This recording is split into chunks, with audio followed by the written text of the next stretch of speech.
Good morning, everybody, and welcome to Ask the Expert, an award-winning daily series from 8:30 to 9 a.m. to help small businesses.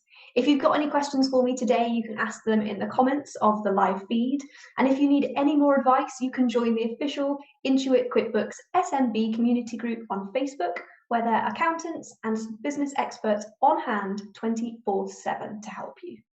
During the live session today, we're going to be running a poll, so please do engage with it, and I will be revealing the results at the end. So, good morning, everybody. Happy Thursday. My name is Rachel Martin. I am a speaker, an author, a business owner, and most importantly for today, I am an accountant. So I specialise in working with female entrepreneurs and influencers, and our wider accountancy practice, Strivex, helps small businesses of all shapes and sizes, and we absolutely love offering a person-centred, holistic approach to the way that we offer and deliver our accountancy services. I'm super active on Instagram and would love to see you over on my channel, so you can find me there by searching for accountant_she. Okay, so while we're waiting for some of your questions to come in, I thought I would run through IR35 today, what it means for you, and what it means for your business. So IR35 is something that I'm sure many of you have heard of, but maybe something that not all of you understand. So IR35 is a term that's used to describe a piece of tax legislation which has been designed to combat tax avoidance by workers and the firms hiring them who are supplying their services to a client via what is called an intermediary. And that intermediary is normally a limited company. It's specifically focused on individuals within that group who would normally be engaged with as an employee if the intermediary, the limited company, was not used. So it refers to the off-payroll working rules that aim to ensure that contractors doing work for companies and the companies themselves are paying the correct levels of national insurance contributions, or NICs. So HMRC at the moment believes that thousands of people employed via personal services companies, those limited companies, which I'll be referring to as PSCs, or another intermediary, have been paying the incorrect taxes, and that they should actually be paying the same amount of tax as fully employed workers rather than self-employed workers. So a really big question that we're getting at the moment is, how do I decide if I fall within or outside of the IR35 rules?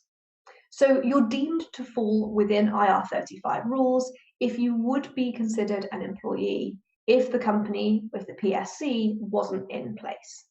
So if you're not sure whether you or someone you employ would fall inside IR35, there are 3 tests that you can use to check. So the first one is who has control over how the work is completed. So if the company dictates your working hours and or the location of where the work has to take place, you might be inside IR35. The second test is there a mutuality of obligations?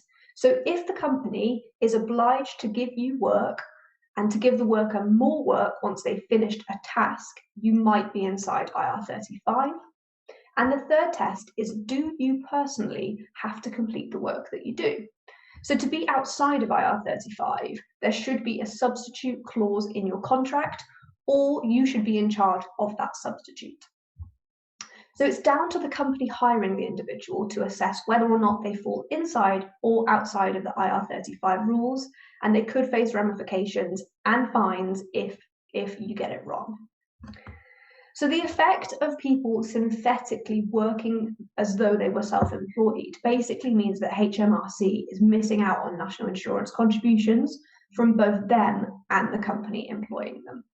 So employed workers on payroll have to pay 12% in national insurance contributions on earnings between £9,500 and £50,000 in the 2021 tax year. And they then have to pay 2% on any earnings over and above 50,000. Employers also contribute 13.8% in national insurance payments above the 9.5 threshold for each employee on their payroll. So in comparison, self-employed workers pay Class 2 national insurance contributions of £3.05 a week on earnings between 9,475 and 9,500, and additional Class 4 contributions of 9% up to 50,000 and 2% on any further earnings. So just to run through a really quick example, someone who earns £30,000, if they're employed, they would pay £2,460 in national insurance, and their employer would contribute £2,829. However, if the worker is self-employed with a £30,000 profit, they would pay £2,003.60, and there would be no employer contributions. What's more, and on top of that, those who operate through their own PSC can also reduce the amount of income tax they pay.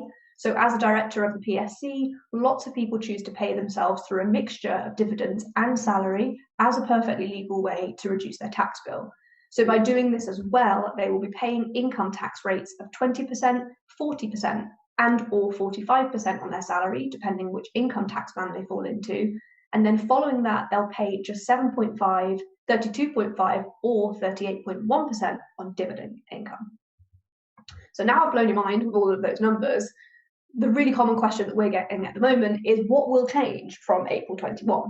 So from the 6th of April 2021, all public sector authorities and medium and large-sized businesses in the private sector will be responsible for deciding whether or not IR35 rules apply. Just to repeat that, it is medium and large-sized businesses' responsibilities to decide whether or not the rules apply. So if a contractor provides services to a small private sector client, the worker's intermediary, so your own limited company, will be responsible for deciding if the rules apply. If a contractor provides services to a small client, the worker's intermediary will be responsible. So just to repeat it again. So HMRC conducted a review basically into IR35 in March 20, and they announced several changes in the hope that it will help individuals and businesses to prepare. So I've just summarised 4 of them for you. So these are the following changes. The first one is having a light touch approach to the way that they enforce these rules. So during the first year of this rollout, HMRC has been told not to place penalties on anyone with inaccuracies relating to the rules, but they will be enforcing it to anyone who deliberately fails to comply, and they will be charged. The second change is not using information for new investigations. So HMRC won't use any information submitted as a result of the changes to launch new investigations into PSCs for the tax years before the 6th of April, unless there is a reason to suspect fraud or criminal behaviour. The third change is making clients legally obligated to supply information. So the government will place a legal obligation on clients that means that they must respond to requests for information about their size from agencies or workers so that they can gauge whether or not they're dealing with a medium or large size organisation. And the fourth and final change is rules only apply to services from the 6th of April 2021. So the IR35 change will only apply to work carried out on or after the 6th of April 2021. So there's still lots of time to get ready and make some decisions. So moving on to who could be affected if you're still not sure if this applies to you. So many contractors offer work to clients by setting up a PSC. The client hires the PSC, which in turn pays the contractor. And in many cases, this is a perfectly legitimate way of working, but HMRC has identified that there are thousands of workers and companies who it thinks should be paying the same rate of tax as employees. And there are basically 3 main groups of people that are likely to be affected by IR35 within the private sector, so us as small business owners. So they think that there's up to 170,000 individuals who are supplying services through an intermediary, such as a PSC, without which they would be fully employed. Following that, there's up to 60,000 medium and large private sector organisations with 50 or more employees which hire workers via PSCs. And then moving on further, there's around 20,000 recruitment agencies and other intermediaries which supply staff through the PSCs. So we've covered off what IR35 is, what it actually is, what the changes are going to be from April 2021, and who could be affected. It's only the 18th of March, there is still time. So if you supply services to other companies, small, medium, or large, through a PSC, there's still time. It's really, really important to check. And again, having looked at the changes that HMRC have incorporated into this plan, as long as you make the decision and make the change from the 6th of April forward, you will not be penalised if it wasn't done correctly prior to that. So I'm going to move on to some questions from you guys. I've been seeing them all ping in and I'm really, really excited to get cracking. Okay, lots of questions about IR35. Okay, the first has come from Oscar on Twitter. And he said, the test about IR35, can I find out more about it somewhere online? And the answer is yes. HMRC have rolled out an online checker where they ask you some questions, you answer them, and they will basically give you some guidance. So if you Google search HMRC IR35, there's an online checker that you can use.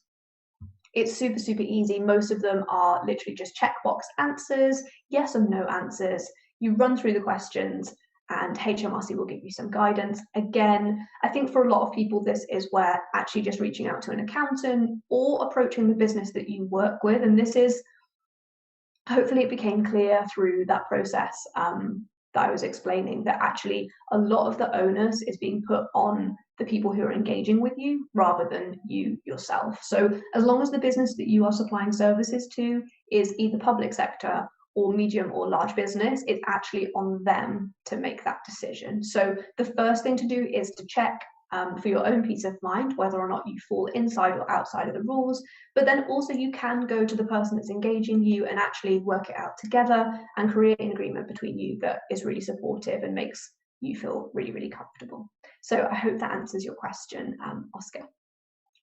So I've had a question come from Anya on Instagram DM, and Anya has said, I'd like to know who is exempt from IR35 as a small business.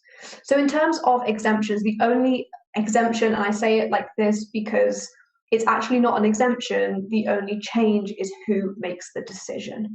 So if you as a PSC are working with a medium or large business or within the public sector, the onus falls on them to make the decision. However, if you are a PSC and you're actually engaging with a small business, someone that's qualified as small, you have to make the decision.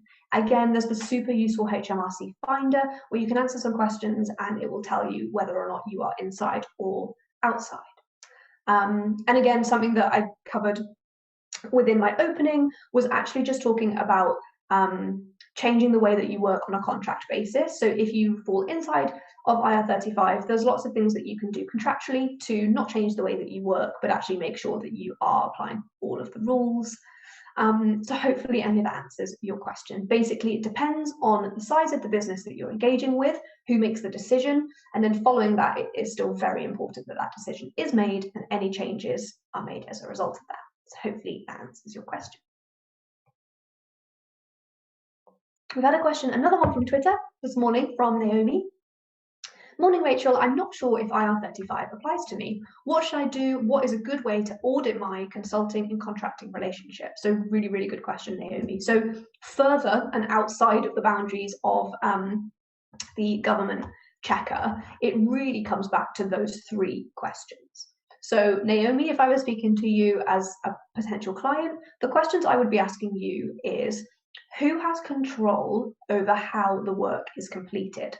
So if the company that you're working with actually dictates to you the hours and the location of your work, you may be inside IR35 and you might have to change the way that you work. The second question was, is there a mutuality of obligations? So if the company is obliged to give you more work once you've finished a task and it's not done on a contract or project basis, you may also be inside IR35.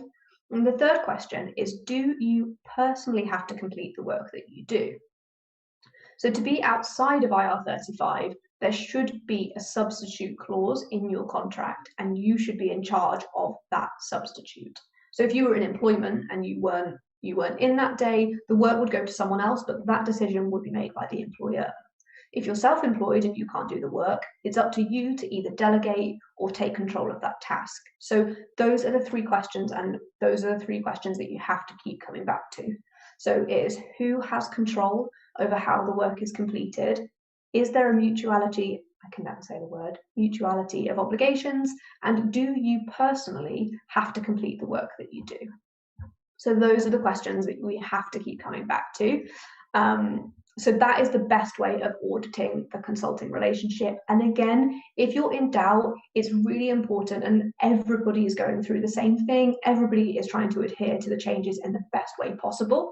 So quite often, in a lot of the clients that we work with, it's actually been just about promoting open conversations with the people that are hiring you, and to have those conversations, work out the contract and work out the way forward together. And I think a really big part of this is actually, we're in a global pandemic, and we still are, and a lot of people are thinking that this might impact whether or not they still have those contracts. So I think just open conversation and trying to find a really positive and just confident outcome, I think is really, really important here.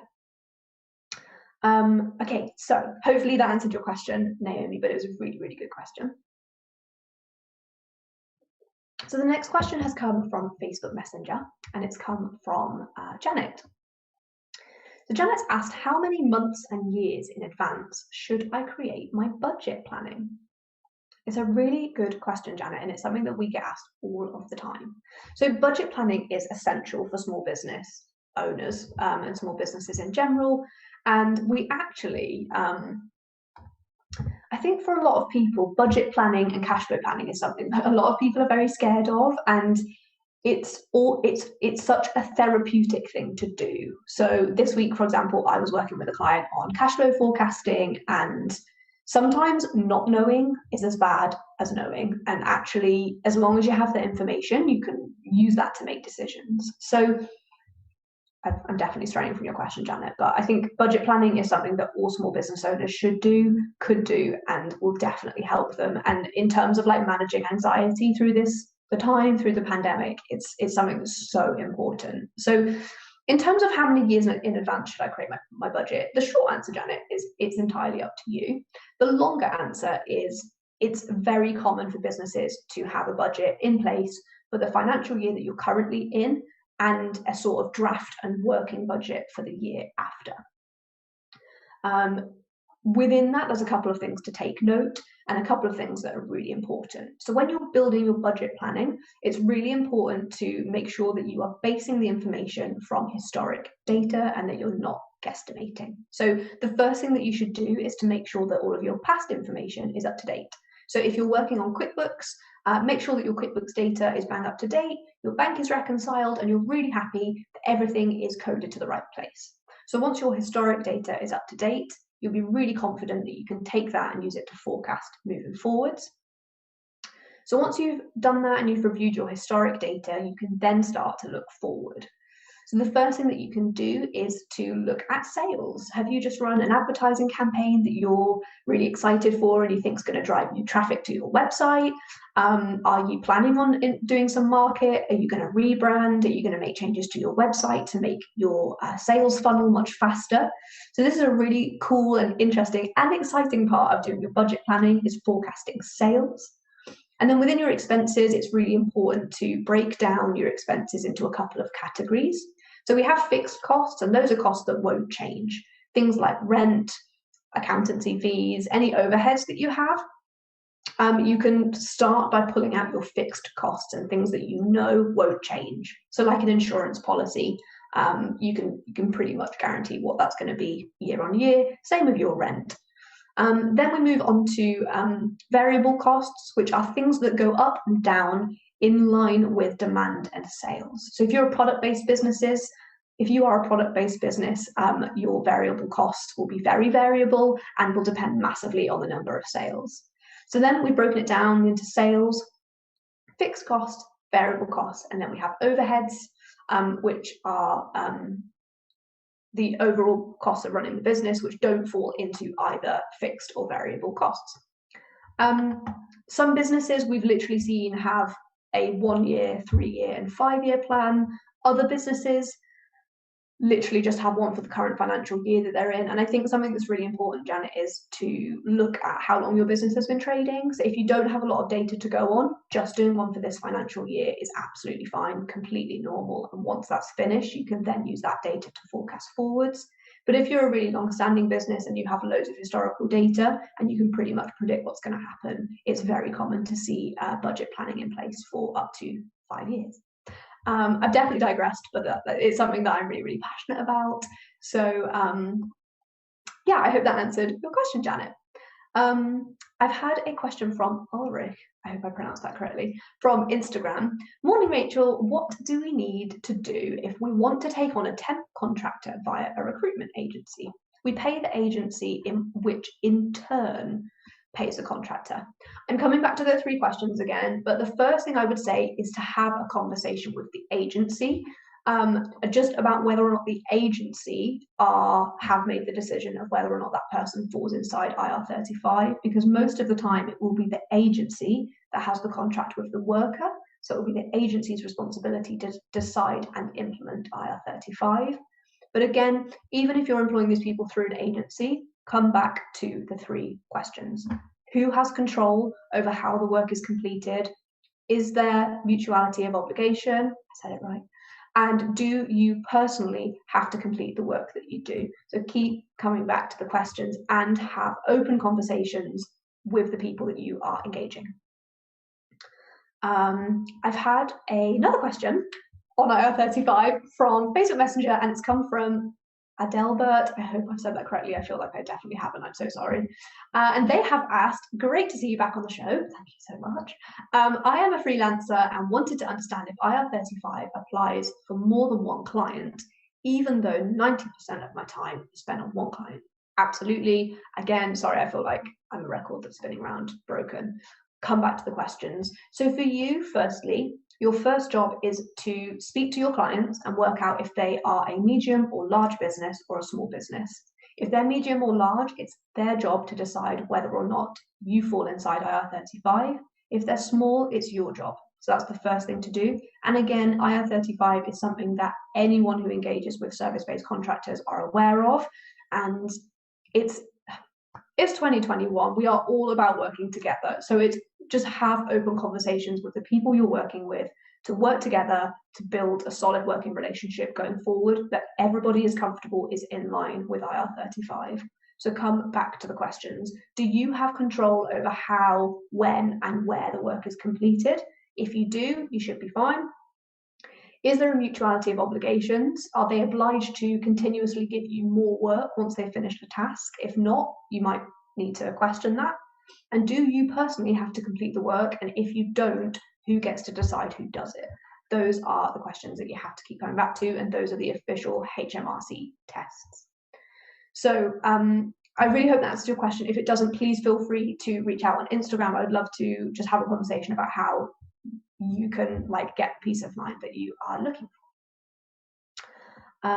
Okay, so Jasmine on Instagram DM has asked, running your own business, what have you learned from the last year that you wished you knew before? Great question, Jasmine. How long have you got? I mean, what have you learned that you wish you knew before? This one's quite a personal one, but it's something that I'm really keen to talk about quite a lot. Is when I was employed, I had lots of different managers and I'd worked with a really wide range of people. And something I was repeatedly told was, I don't know if anyone knows anything about personality types, but I am an ISTJ. So I'm quite a sensitive introvert and I quite like to be liked. I'm definitely a people person. And I had been told that I'll never be able to make a business out of being nice, and I would never be a successful business owner because the business world is really ruthless, and being nice doesn't do that, and it doesn't align with that. That is the most, it's so wrong, and actually we've created a very successful business. So this week we took on our 200th client, and that has quadrupled in the last year. And that is out of creating a business that is based on community and support and passion and kindness and looking after each other. Like, we did not charge a single client for a furlough claim. Like, we're not here to make money out of the COVID situation. Our fees are all inclusive. So if someone needs a high amount of support, the last thing they should be worried about is their accountant charging them for it. So running my own business, I actually learned that you can create a business out of kindness and community and support and being kind to people. And if you're like me and someone told you that you couldn't, they're wrong, and come speak to me, because actually, I don't know if anyone else feels the same, but post-COVID, I'm really hoping that people really stick to being so kind to each other. And it's actually been a really special part of the pandemic is people are very, very supportive, and people are asking each other how they are, and that's really lovely. So I wish I knew before that you can create a business from your personality type and on a foundation of kindness, because that's really special to me, and that's a really big part. I've had another question on a similar line from Instagram DM, which I think might be the last question or one of the last questions, which is, what inspired you to create your business? Again, another great question. So the accountancy platform is, the following generally is made up of small business owners, people who need an accountant, potential clients, and a really big part of it is actually young people who are considering a career in accountancy and are actually really excited about what I'm doing and what I'm trying to change within the industry. And I think for me, I didn't go to university, I was an apprentice, and I really struggled to find someone that I related to and that represented me within the accounting industry. I think there's a very strong stereotype within the accounting industry, and hopefully I am changing that, and that I am someone that other people can see themselves in. And yeah, so what inspired me to create the business is to create change within the industry and to inspire other people, specifically young women, to consider and pursue a career around mathematics, because that's something that I'm really passionate about. So hopefully that answered your question, and I've not waffled too much about being kind.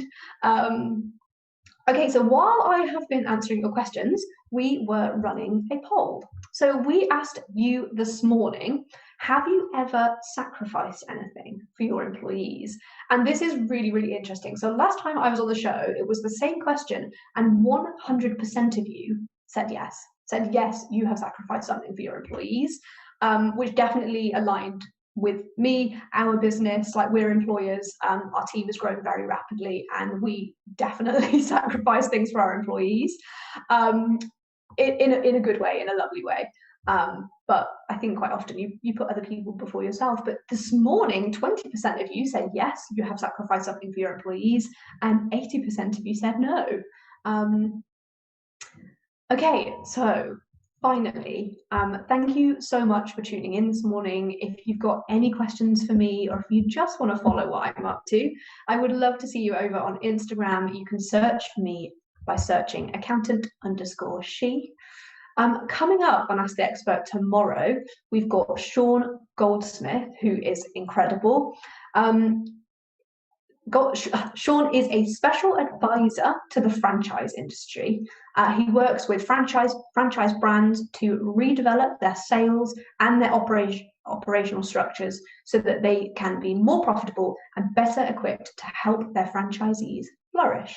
Again, don't forget to join the official Intuit QuickBooks SMB group on Facebook, where accountants like me and business experts are on hand 24/7 to answer your questions. I've really, really enjoyed answering your questions this morning, and have a great day.